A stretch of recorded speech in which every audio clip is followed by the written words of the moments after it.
대한민국은 그 어느 때보다 물류 배송이 활발하게 이루어지고 있습니다. 화요일 날 밤에 로켓 배송을 시켰더니 수요일 날 새벽에 도착하더라고요. 역시 한국이 좋구나. 아내와 깜짝 놀라면서 한국이 얼마나 이런 택배 문화가 발달이 되었는지 다시 한번 생각하게 되었습니다. 이렇게 택배 회사들의 빠른 배송으로 인하여 우리는 너무도 안락하고 편안한 삶을 살아가고 있지만 요즘 뉴스를 통해서 갑작스럽게 폭발적으로 증가한 물류 배송과 열악한 근무 조건으로 인해서 쓰러지거나 돌아가시는 택배 기사님들의 소식을 듣게 되어 더욱 안타깝기 그지없습니다. 이와 같이 우리 사회가 갈수록 일은 더 빨라지고 시스템은 잘 구축되어지고 있지만 그 빠름과 편리함을 만들어내기 위해서 얼마나 많은 사람들의 희생과 헌신이 필요로 하는지를 우리는 동시에 잊지 말고 생각할 필요가 있다는 것입니다. 이러한 사회의 상황과 정황 속에서 우리는 질문할 필요가 있을 것 같아요. 우리 사회는 지금 무엇을 위해 달려가고 있는가? 이렇게 마냥 흘러가도 되는 것인가? 어떤 집단들의 고통과 그런 아픔을 그저 그들의 아픔이라고 무시하며 지나쳐도 되는 것일까? 이러한 사회 정황과 환경 속에서 정신의학 분야의 권위자이신 정혜심 박사님의 당신이 옳다라는 이 저서가 많은 사람들에게 폭발적인 신드롬을 얻고 있습니다. 정 박사님은 이 책에서 유행이 되었던 심폐소생술이라는 용어를 쓰고 있어요. 사람이 육체적으로 심장만 소생술이 필요한 것이 아니라 사람의 마음과 심령 또한 소생되는 심령의 마음의 소생술이 반드시 필요하다라고 우리에게 언급하고 있는 것입니다. 정혜신 박사님은 연세대 의대를 졸업하시고 정신과 의사로 30여 년간을 근무해 오시면서 대한민국 사회에서 정신적으로 아파하는 사람들의 실태와 왜 그들이 사회 안에서 위로를 받지 못하고 공감을 얻지 못하여 그렇게 목숨을 스스로 끊고 아파할 수밖에 없는 상황까지 오게 되었는지를 우리에게 여실히 말하고 있는 것입니다. 보통 정신의학 분야를 전공하신 박사님들은 프로이드나 칼이나 융과 같은 유명한 심리학자나 정신의학자들이 언급한 말을 가지고 책에서 서술하고 묘사하고 있지만 이 정혜심 박사님은 15,000명이라는 환자들을 토대로 자기가 직접적으로 경험하고 직접적으로 느꼈던 임상병리에 대해서 그들의 진정한 아픔에 대해서 가감없이 서술하고 있다는 것입니다. 박사님은 책에서 언급합니다. 우리가 누군가 어려운 상황 속에서 힘든 마음을 토로하는 사람들의 이야기를 들어줄 때 단순히 참고 듣는 것이 중요한 것이 아니다. 우리는 그 사람의 이야기를 참고 듣지 말아야 하며 오히려 그 사람의 존재에 대해서 그 사람이 그 존재로 말미암아 겪는 아픔에 대해서 더욱더 귀를 기울일 필요가 있다는 것입니다. 그리고 한 가지 더 이야기하는 것은 무엇입니까? 우리에게 진정한 존재에 대한 공감이 필요한데 그 공감을 위해서는 자기 자신에 대한 보호가 필요하다는 거예요. 내가 어떤 어려운 형편에 있는 사람을 상담할 때 단순히 그 사람의 형편만을 공감해 주기 이전에 내 자신에 대한 보호로 나 자신이 겪고 있는 아픔과 문제에 대해서 공감하고 이해할 때 비로소 치료된 나가 다른 사람의 마음을 진정으로 이해해 줄 수 있는 태도로 다가갈 수 있다라고 언급하고 있어요. 이렇게 정신의학 분야의 권위자이신 정혜심 박사님이 그런데 그 책에서 이렇게 이야기합니다. 나는 이 분야의 전문 분야지만 아직도 사람들의 마음에 대해서는 알지 못하는 것이 많다. 왜 그렇습니까? 그 또한 연약한 인간이기 때문입니다. 오늘 에레미야 31장 이 본문 말씀이 우리에게 참으로 귀감이 되고 귀하고 중요한 말씀이 되는 이유는 무엇입니까? 이 말씀 안에서 이 본문 구절 안에서는 우리를 지으시고 우리의 마음을 감찰하시고 통찰하시고 직접적으로 알고 계시는 하나님께서 우리의 마음의 심령 상태에 대해서 정확히 말씀하시고 정확히 우리의 해부를 우리의 심령 깊은 곳을 해부하여 말씀하고 계시기 때문입니다. 그런데 중요한 사실은 하나님의 백성들의 마음의 상태, 하나님의 백성들의 심령의 상태를 이야기할 때 하나님은 언약, 자신의 약속과 결부지어 말씀하고 계시다는 사실을 우리는 알 수 있어요. 여러분, 모든 성경 즉 66권의 말씀은 언약의 선포와 언약의 성취로 구성되어 있습니다. 구약은 무엇입니까? 언약의 선포를 말씀하고 있어요. 오실 메시아에 대해서 말씀합니다. 신약은 무엇입니까? 오신 예수 그리스도, 오신 메시아, 언약의 성취와 완성에 대해서 우리에게 분명히 증거하고 있는 것입니다. 언약에 관해 살펴보기 위해서 우리에게 많은 시간이 필요하지만 오늘은 저와 여러분이 구약에서 유일하게 딱 한 번 등장하고 있는 새 언약에 관한 말씀에 대해서 살펴보고자 합니다. 오늘 우리가 예레미야 31장 본문의 새 언약을 살펴보기를 원하는데 그 전에 우리는 출애굽기 19장 본문을 통해서 시내산 언약에 대한 이해를 잠시 하고자 합니다. 여러분, 시내산 언약이 왜 중요합니까? 출애굽기 19장 3절부터 5절까지에 있는 시내산 언약이 왜 중요합니까? 구약의 첫 공동체로 부르신, 구약의 첫 교회 공동체로 부르신 이스라엘 백성을 향한 하나님의 약속이 그 언약 가운데 담겨져 있기 때문입니다. 그 말씀에는 이렇게 말씀합니다. 세계가 다 내게 속하였나니 너희가 내 말을 듣고 내 언약을 지키면 너희는 모든 민족 중에서 내 소유가 되겠고, 여기서 하나님께서 그 백성들을 향해 말씀하실 때 너희가 뭐가 되겠다고요? 내 소유가 되겠다고 말씀하세요. 그런데 그 소유라는 히브리어 단어는 세굴라라는 단어입니다. 이건 뭐예요? 특별히 가정에서 대를 이어서 보호하고 아끼는 물건이라는 거예요. 오늘 하나님께서 이스라엘 백성들과 언약을 하실 때 그들을 어떻게 바라보시고 어떻게 취급하고 계시냐? 너희는 특별히 내가 아끼고 시간이 지나도 변함없이 생각하고 바라보고 늘 내 품에 품고 있는 나의 존귀한 소유로 내가 너희를 그렇게 바라볼 것이다라고 오늘 하나님께서 말씀하고 있는 줄로 믿습니다. 그 이스라엘을 향한 언약이 누구의 언약입니까? 바로 여러분을 향한 언약이에요. 여러분 믿으시죠? 그 언약은 바로 우리를 향한 언약이라는 거예요. 그 언약은 복잡한 것이 아니었습니다. 그 언약은 간단한 거예요. 이 시내산 언약을 통해서 하나님께서 주시고자 하는 말씀은 간단한 거였습니다. 내가 바라는 것은, 너희 이스라엘 백성들에게 원하는 것은 다른 것이 아니다. 딱 한 가지, 너희가 늘 나를 향한 마음만 가지고 있으면 된다. 그러면 나 또한 이 언약을 영원토록 지킬 것이다 라고 말씀하는 거예요. 이것이 무엇입니까? 성경의 창세기부터 요한계시록까지에 펼쳐져 있는 하나님의 언약의 핵심입니다. 그 언약의 핵심은 무엇입니까? 하나님이 우리의 남편이 되고 신랑이 되시고 우리는 그분의 거룩한 신부로서 하나님께서 삼아주셨다는 거예요. 우리의 노력이나 의지나 행위로서가 아니라 여호와의 은혜로 하나님께서 이러한 언약을 체결하여 주셨다는 것입니다. 그래서 하나님은 모세오경과 선지서 그리고 시가서를 통해서 여러 번 말씀하셨습니다. 나는 너의 신랑이고 너는 나의 신부다. 이러한 하나님과 이스라엘 관계에 대한 은유적 표현이 출애굽기, 호세아서, 이사야서, 아가서, 잠언서 몇몇 구절도 얼마나 많이 반복되어 말씀하고 있습니까? 여러분, 또한 중요한 출애굽기 20장 5절에서 6절까지의 말씀에서 하나님은 직접적으로 이렇게 표현하고 있어요. 5절에 뭐라고 말씀합니까? 나 내 하나님 여호와는 어떤 하나님이라고요? 질투하는 하나님인즉 나를 미워하는 자의 죄를 갚되 아버지로부터 아들에게로 3, 4대까지 이르게 하거니와 나를 사랑하고 내 계명을 지키는 자에게는 1000대까지 은혜를 베푸시느니라. 아멘. 여러분, 하나님의 사랑을 느끼십니까? 출애굽기 20장 5절부터 6절까지의 시내산 언약이 언급된 이 내용을 통해서 여러분, 우리는 하나님의 마음을 느낄 수 있습니다. 하나님은 어떤 하나님이라고요? 우리를 사랑하시되 질투하시기까지 우리를 사랑하시겠다라고 말씀하십니다. 여러분 생각해 보세요.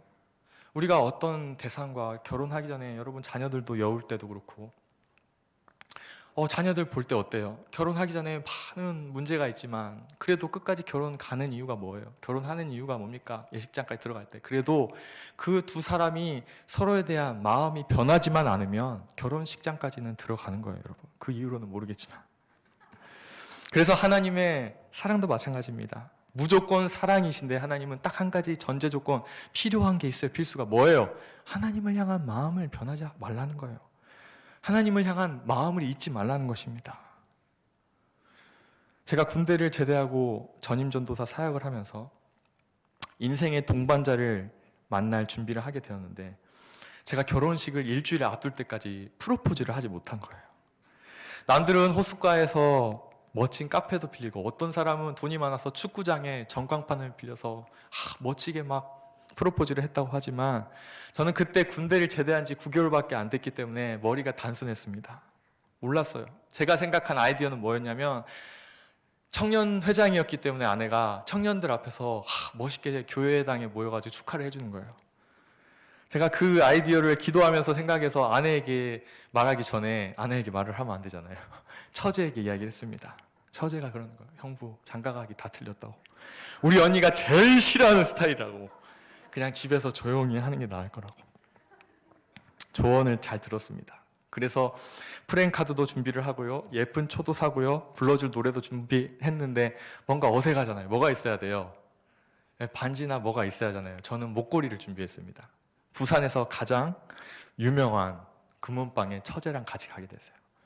한 달 사례비에서 11조 감사 주일원금을 빼고, 공과금 빼고, 최소한의 식비를 빼고, 그래 우선 총각 신세를 면하자, 그런 마음으로 프로포즈를 선물을 준비하기 위해 처제와 유명한 부산에 있는 금은방 골목에 가서 떨리는 전도사의 손으로 목걸이를 샀습니다. 이미 장모님과 처제에게 모든 스케줄을 준비해 놓고, 결혼할 분이 도착할 집에 프랭카드와 초를 처제와 함께 준비해 놓고 저희는 이제 금 목걸이를 사러 갔다 오는 거예요. 이제 목걸이를 사고 신나게 얼마나 좋아할까 하고 처제와 집으로 운전하며 가고 있는데, 이제 갑자기 전화가 온 거예요. 안 받을 수가 없죠. 전도사님 어디세요? 네, 지금 볼 일이 있어서 나왔다가 자매님 댁으로 가고 있죠. 무슨 볼 일인데요? 네, 그냥 뭐 이것저것 결혼 전이라 바쁘네요. 그러니까 무슨 볼 일이냐고요. 계속적으로 추궁되는 그 배우자 될 분의 질문을 듣고 처제가 너무 웃기니까 깔깔깔 웃어버린 거예요. 저는 처제 웃는 소리를 듣고 이제 아내가 알았구나, 프로포즈 다 알겠네 라고 생각을 했는데, 이 상황이 반대로 진행이 되는 거예요. 처제의 목소리를 못 알아본 언니가 오해를 하기 시작한 겁니다. 갑자기 굳어진 목소리로, 전도사님 왠지 옆에 여자가 있는데 누구 만나고 있나요? 아니에요. 누굴 만나긴요. 저 혼자 있죠. 아닌데, 내가 분명 여자 목소리 들었는데. 아마 잘못 들었을 거예요. 지금 운전 중이니까 다시 가서 얘기해요. 한동안 적막감이 흐르고 답변이 왔습니다. 집에 와서 봅시다. 제가 그날 감동적인 프로포즈를 했고, 그 여자분 목소리가 처제라고 설명했기에 다행이지, 만약 그렇지 않았다면 저는 여전히 노총각으로 오늘 하루를 보내고 있을지도 모릅니다. 저는 그날 매우 단호하고 냉정하고 화가 난 아내의 목소리를 들었습니다. 지금의 아내의 목소리. 여러분, 제가 이 예화를 하는 이유가 무엇입니까? 하나님께서 우리에게 남편과 아내라는, 신랑과 신부라는 관계를 통해서 왜 성경에 하나님과 우리와의 관계를 설명하고 계신지를 한번 생각해 보세요. 하나님은 추상적으로 하나님과 우리의 관계를 생각하고 묘사하기를 원하지 않습니다. 날마다의 우리의 일상에서 내 아내와의 하루하루의 삶과 결혼 생활 가운데, 내 남편과의 하루하루의 생활 가운데 뭘 깨닫기를 원한다는 거예요. 하나님과 너의 관계를 생각해 보아라. 여러분, 그래서 뭡니까? 여러분의 아내는, 여러분의 남편은 하나님의 은혜를 생각하게 하고, 내가 지금 하나님을 사랑하고 있는가, 내 마음이 지금 온전히 하나님 앞에 예배하고 있는가를 점검할 수 있는 유일한 은혜의 공급처가 바로 여러분의 아내이고 여러분의 남편입니다. 그래서 남편과 아내를 통해서 연단받고 계십니까? 감사하십시오. 오늘 담임 목사님 설교들 감사하십시오. 그 대상은 우리의 원수나 적이 아니라 여러분을 오늘도 하나님의 마음을 깨닫게 하는 귀한 하나님의 도구라는 사실을 기억해야 한다는 것입니다. 오늘 본문에 등장하는 새 언약이 언급된 에레미야 31장에서 하나님은 다시 한번 그 새 언약을 맺으신 이유에 대해서 에레미야 31장 3절과 4절에 분명히 언급하고 있어요. 3절에 뭐라고 말씀합니까? 여러분 성경 한번 쭉 보시면서 보시면 31장 3절에 내가 영원한 사랑으로 너를 사랑하기에 말씀합니다. 하나님이 어떠한 사랑으로 여러분을 사랑하셨다고요? 영원한 사랑으로 사랑하셨다는 거예요. 변함없고 끊임없고 회전하는 그림자도 없고 어제 내가 그렇게 하나님 앞에 죄를 범했어도 오늘 이 시간 동일한 모습으로 동일하게 엄마가 딸을 안아주는 바와 같이 그러한 모습으로 내가 너를 사랑하노라라고 새 언약에 앞서서 하나님께서 분명히 말씀하고 계시는 거예요. 그 사랑은 당시 에레미야 선지자가 선포했던 예언의 말씀의 배경이 되는 기원전 6세기 약 2700년 전에 남유다의 멸망 때뿐만 아니라 지금도 동일하게 우리를 사랑하시는 음성으로 하나님께서 주시는 하나님의 약속인 줄 믿으시길 주님의 이름으로 축원합니다. 여러분, 동일한 말씀으로 오늘도 이 시간 그 사랑은 우리를 향해 있다라고 성경은 말씀합니다. 그런데 하나님께서 그렇게 사랑하셨던 사랑의 대상은 누구입니까? 31장 4절 말씀에 처녀 이스라엘이라고 말씀합니다. 그 사랑을 받을 대상은 어떤 사람이에요? 처녀 이스라엘이라는 거예요. 다른 누구와 결혼한 적이 없는 오직 순결함으로 남편 될 사람을 위해 준비된 아내의 상태를 의미해요. 우리가 하나님 앞에 나올 때 하나님이 원하시는 마음의 상태가 순결한 마음의 상태라는 것을 여러분 기억하고 있습니까?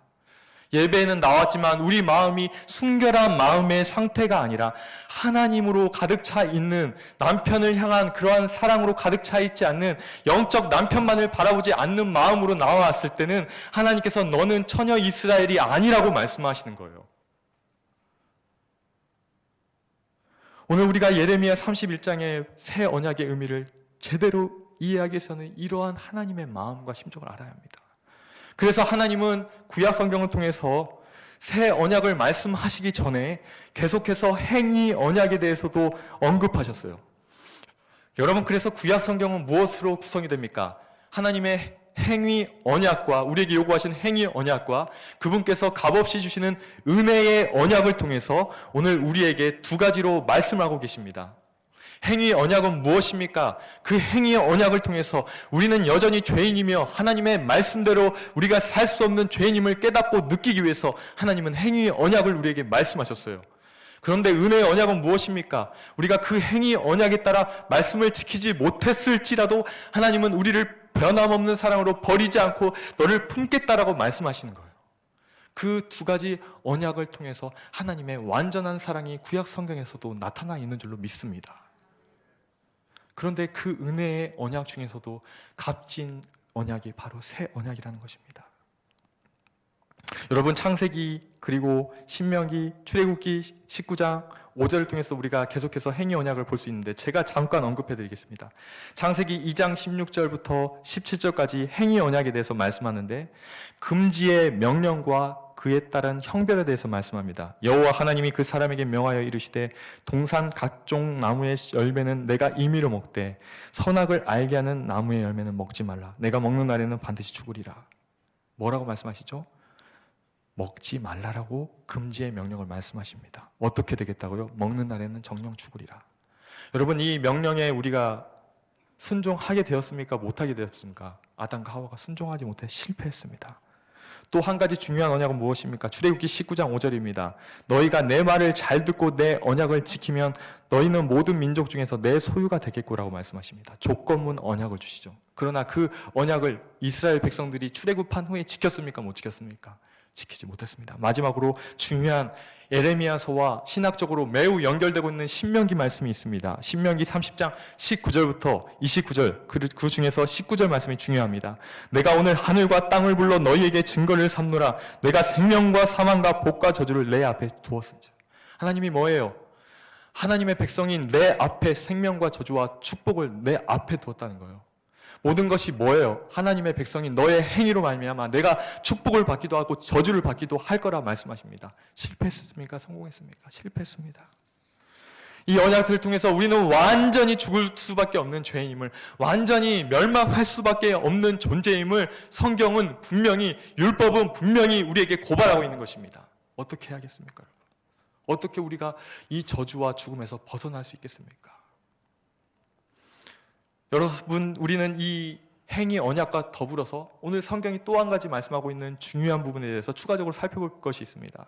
그것은 바로 33절에 나타나고 있는 이 마음이라는 단어예요. 오늘 본문, 이 새 언약에 관한 말씀을 푸는 중요한 기가 됩니다. 여러분, 이 마음이라는 단어는 히브리어로 레브라는 단어예요. 이 레브라는 단어는 뭡니까? 마음이라는 뜻도 있고 생명, 숨결, 호흡이라는 뜻도 있습니다.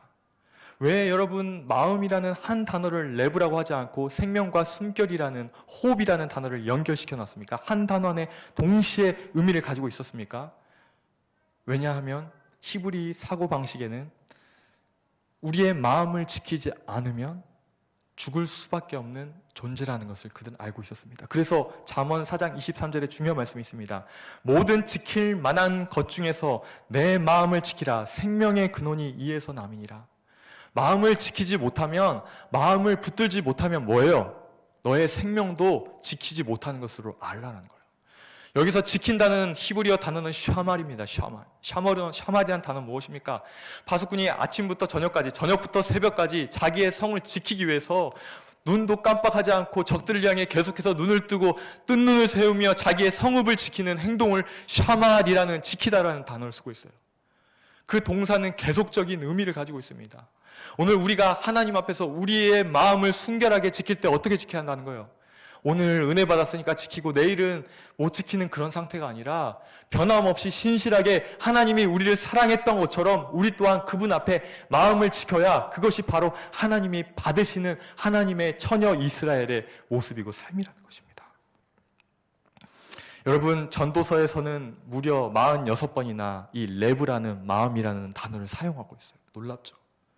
노년기에 하나님 앞에 회개하고 돌아온 솔로몬이라는 다윗의 아들이 전도서를 지으면서 마음을 붙드는 일이 얼마나 중요한가, 마음을 지키는 일이 얼마나 중요한가를 역설적으로 46번이나 마음이라는 레브 단어를 사용해서 풀이하고 있다는 것입니다. 여러분, 열왕기상 11장 1절부터 3절까지 9절부터 10절까지의 말씀을 보면 뭡니까? 솔로몬 왕이 바로의 딸 외에 어떤 여인을 사랑했어요? 이방의 많은 여인을 사랑했다 합니다. 모압과 암몬과 에돔과 시돈과 헷 여인이라 그들을 다 사랑했대요. 심지어 솔로몬 왕은 후궁이 700명이요 첩이 300명이라 그들에게 마음을 뺏겨버린 거예요. 성경에서 뭐라고 표현하고 있습니까?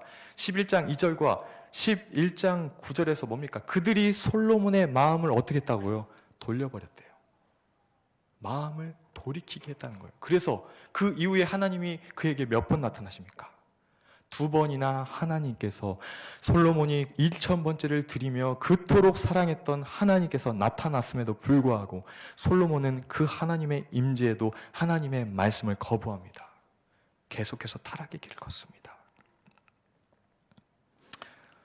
오늘 설교 본문 에레미야 31장 33절의 마음이란 단어와 관련해서 구약에서 뿐만 아니라 신약에서는 오늘 교회의 예배를 드리고 성도로서 살아가는 우리에게 직접적으로 말씀합니다. 히브리서 3장 7절부터 15절에서 시간 관계상 제가 7절부터 8절까지의 말씀만 봉독해 드리겠습니다. 그러므로 성령이 이르신 바와 같이 오늘 너희가 그의 음성을 듣거든 광야에서 시험하던 날에 거역하던 것 같이 너희의 마음을 완고하게 하지 말라. 이 뒤에 설명되는 말씀이 무엇입니까? 그들이 그 마음을 완고하게 하여 안식에 들어가지 못하였느니라. 안식은 영적으로 뭘 얘기합니까? 하나님의 나라, 천국을 의미합니다. 하나님이 우리에게 언약을 통해서 주실 기업을 의미하는 거예요. 완고한 마음 때문에, 강팍한 마음 때문에 하나님이 택한 이스라엘 백성임에도 불구하고 그들이 뭐예요? 안식을 얻지 못했다라고 성경은 분명하게 고소하고 있고 경고하고 있고 증거하고 있는 것입니다. 자, 지금까지 설교 본문을 이해하기 위해 넓은 맥락에서 본문이 속한 구약의 배경에서 살펴보았습니다. 이러한 배경에서 본문 말씀을 직접적으로 살펴보면요, 이 에레미야 31장 31절부터 34절까지는 이 신학적으로 인클루지오 구조라는 그런 기법을 통해서 설명하고 있어요. 이 인클루지오의 기법은 무엇입니까? 가장 중요한 주제를 설명하기 위해서 문단의 시작과 끝에 같은 단어나 어휘를 반복해서 사용하고 있는 것입니다. 그래서 뭐예요? 그 단어 사이에 있는 중요한 주제를 부각시키는 거예요. 오늘 31장 31절부터 34절까지의 제일 앞과 제일 뒤에 여러분 언급되고 있는 말씀 무엇입니까? 여호와의 말씀이니라. 여호와의 말씀이니라. 이 여호와의 말씀이라는 이 히브리어로 네움 아도나이라는 이 말씀이 이 언약에 관한 말씀을 설명하기 위해 31장 31절부터 34절의 마지막을 샌드위치 구조로 둘러싸고 있다는 거예요. 이것은 뭐라는 거예요? 이 새 언약은 누구의 말이라는 거예요? 사람의 말이 아니라 여호와의 말씀이니라. 전능하신 여호와 스스로 계시고 홀로 계시고 출애굽에서 이스라엘 백성을 인도하신 여호와의 말씀이니라. 그 말씀을 언급한 후에 새 언약에 관하여 설명하고 있다는 것입니다. 여러분, 오늘 우리가 얼마나 말씀의 홍수 가운데 살아가고 있습니까? 여호와의 말씀임에도 불구하고 한 귀로 듣고 한 귀로 흘릴 때가 얼마나 많은지 모릅니다. 그러나 여러분, 우리가 그 말씀이 하나님의 말씀이라고 진정으로 믿고 깨닫는다면 그 말씀을 마음으로 받아야 할 줄로 믿습니다. 여러분 보세요. 여러분, 우리는 여호와의 말씀은 잠시 듣고 금세 잊을 때가 많지만 내 주변에서 생각 없이 그 사람의 성격대로 내뱉은 말은 쥐하로 묵상하고 일주일 한 달을 마음에 새기고 아침마다 밤마다 그것을 붙잡고 살아갈 때 너무 많다는 거예요. 아니, 나한테 왜 이러지? 그 사람 나한테 뭐 마음 감정 있나? 하나님의 말씀은 때때로 듣고 그냥 잃어버릴 때가 있지만 그날 당일날 왜 여러분에게 생각 없이 의미 없이 그 성격 때문에 여러분에게 한 그 말을 주야로 묵상하시고 일주일 동안 묵상하시고 아침마다 밤마다 새롭게 묵상하십니까? 여러분, 오늘 이 말씀을 들은 이후로는 여호와의 말씀이니라 네움 아도나이, 그 말씀을 주야로 생각하시고 내가 너를 사랑하되 영원한 사랑으로 너를 사랑하였노라는 주님의 말씀만을 여러분 마음에 새기시기를 주님의 이름으로 축원합니다. 오늘 이 본문이 이 샌드위치 인클루지오 구조를 통해서 우리에게 강조하고 있는 것은 무엇입니까? 그것은 바로 31절에 등장하는 새 언약에 관한 말씀입니다. 여러분, 새 언약에 관한 말씀입니다. 31절과 33절 우리 함께 봉독했으면 좋겠습니다. 에레미야 31장 31절과 33절 중요하니까요. 함께 봉독하겠습니다. 여호와의 말씀이니라. 보라, 날이 이르리니 내가 이스라엘 집과 유대 집에 새 언약을 맺으리라. 그러나 그날 후에 내가 이스라엘 집과 맺을 언약은 이러하니 곧 내가 나의 법을 그들의 속에 두며 그들의 마음에 기록하여 나는 그들의 하나님이 되고 그들은 내 백성이 될 것이라. 여호와의 말씀이니라. 하나님께서 새 언약과 새로운 약속을 통해서 무엇을 변화시킨다고 말씀하고 있죠? 이스라엘 백성들의 마음과 그들의 심령과 그들의 속에 있는 것을 변화시킬 것이다 라고 말씀하십니다. 왜 하나님이 이렇게 변화시킬 수 있는 능력을 가지고 있습니까? 30년 된 박사도 치료하지 못하는 그 마음을 변화시키고 어떻게 그 마음의 사정을 다 아신다고 말씀합니까?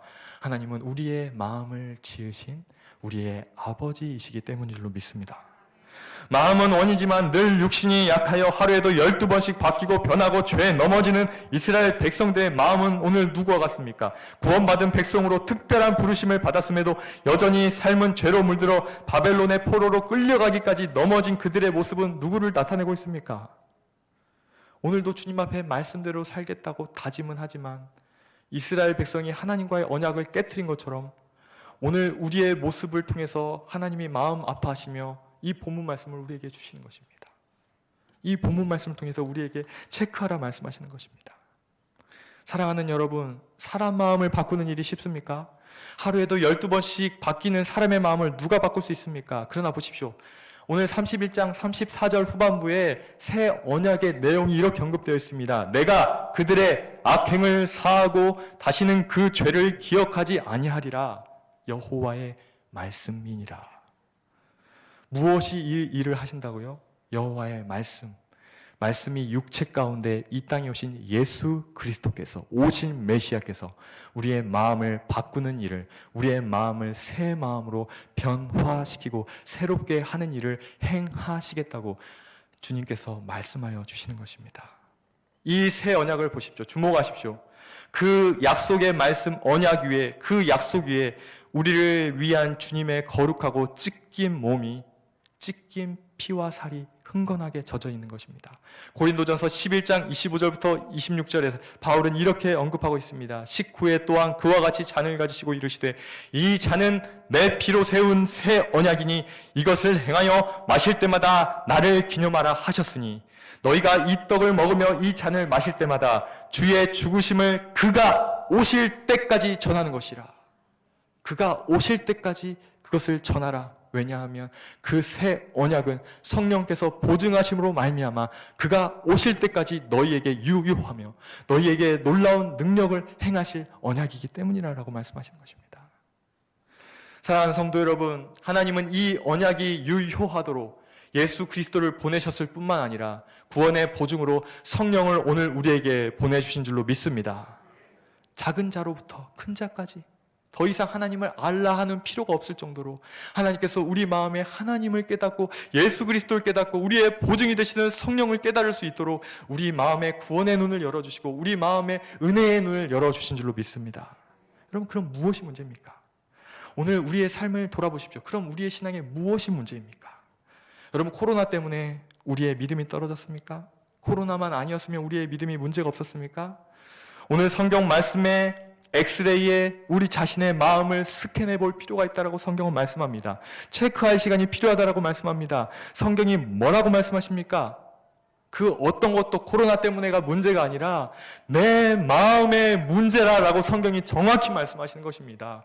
어찌하여 너의 마음이 변질되었느냐? 어찌하여 너의 마음이 그토록 하나님을 향하여 강팍한 마음으로 여전히 하나님을 향하여 대하고 있느냐라고 하나님은 오늘 말씀을 통해서 처녀 이스라엘을 꾸짖고 계시고 다시 돌아오라고, 다시 회복하라고, 다시 그 사랑을 사모하라고 분명한 음성으로 어조로 우리에게 부탁하고 당부하고 계시다는 것을 여러분 깨달으시기를 주님의 이름으로 축원합니다. 여러분이 이 마음을 지키는 일이 왜 그토록 중요합니까?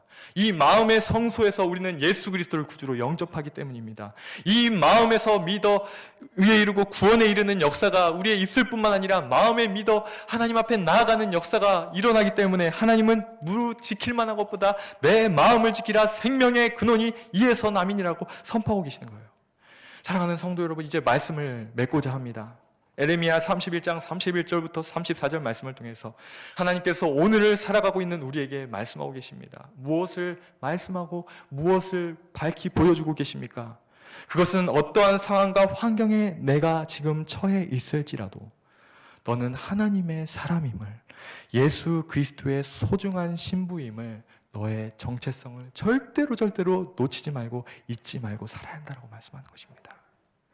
왜냐하면 여러분의 생명은 여러분의 생명이 아니고 예수께서 생명값을 치르고 우리에게 새 언약으로 주신 귀중한 생명이기 때문인 줄로 믿습니다.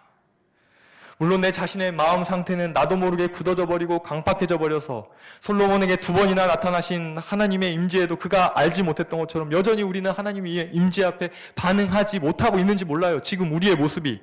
그런데 중요한 것은 무엇입니까? 다시 말씀하시는 하나님의 말씀이 있다면 지금 이 시간에라도 그 말씀을, 그 언약을 놓치지 않고 그 말씀에 아멘으로 응답하며 나아가야 한다는 거예요. 여호와의 말씀이니라, 여호와의 말씀이니라. 보라, 내가 너희와 새 언약을 맺으리라. 이 언약은 옛 출애굽 때의 언약과 같지 않고 너희가 깨뜨렸던 언약과 같지 않으며 하나님과의 약속을 지킬 수 없었던 너희의 강팍하고 모나고 굳어진 마음까지도 심령까지도 속까지도 나의 은혜로 부드럽게 할 것이다. 너희는 나를 다시 사모하게 될 것이고 다시 나를 부르게 될 것이다. 누구의 말씀이라는 거예요? 여호와 전능하신 분의 말씀이니라 라고 반복되어 있습니다. 저는 이 본문 말씀을 몇 주간 묵상하고 설교를 준비하면서 인해교회 성도님들을 향한 하나님의 잔잔한 음성에 귀 기울이게 되었습니다. 사랑하는 아들아, 사랑하는 딸아, 너도 내 의지대로 되지 않는 마음, 네 마음은 원이로되 네 원대로 되지 않은 너의 그 마음, 말씀대로 살아봐야지 예배할 때마다 그렇게 다짐하고 결단했어도 어느샌가 세상 풍파에 끌려 근심하고 걱정하고 피곤하고 지쳐있는 그 마음, 그러나 그 마음까지도 이제 내가 바꿔줄 거라고 주님은 말씀합니다. 여러분, 그렇잖아요. 하나님께서 행위 언약을 말씀하실 때 우리는 그 말씀대로 살아보려고 노력을 했지만 너무 실패했잖아요. 왜요? 우리 마음이 연약하기 때문이에요. 그런데 오늘 하나님께서 뭐라고 말씀합니까? 이제는 내가 실패하지 않을 것이다. 왜? 내가 마지막 때에 너의 마음까지도 이끌어 줄 것이다. 내 힘으로 지킬 수 없었던 너의 마음을 힘써서 지킬 수 있게 하는 성령을 너희에게 보내주심으로 말미암아 너희가 그 성령을 아멘으로 받을 때 성령을 통해 너희 마음을 붙들어 줄 것이고, 샤말 바수꾼이 그 마을을 지켰던 성루를 지켰듯이 내가 너희들의 마음을 반드시 지켜줄 것이다. 여호와의 말씀이라고 주님은 우리에게 말씀하시는 것입니다. 사랑하는 성도 여러분, 혼잡하고 어지러운 코로나19 상황 속에서도 이 새 언약의 선포된 말씀을 통해 하나님은 우리의 마음을 붙드실 뿐만 아니라 우리 마음을 새롭게 하시는 놀라운 능력을 반드시 보여주실 것입니다. 그분은 지치고 고단한 여러분 마음 가운데 놀라운 새 힘을 주실 수 있는 우주의 유일하신 지존자이십니다. 그 주님께서 여러분을 부르실 때 거룩한 처녀로, 거룩한 이스라엘로 하나님 앞에 아멘으로 나아가 성령의 도우심을 통해 다시금 새 언약의 주인공으로 예배하며 믿음 생활하시는 저와 여러분들 되시기를 주님의 이름으로 축원합니다. 이 시간 함께 마음을 모아 합심해서 한번 기도했으면 좋겠습니다.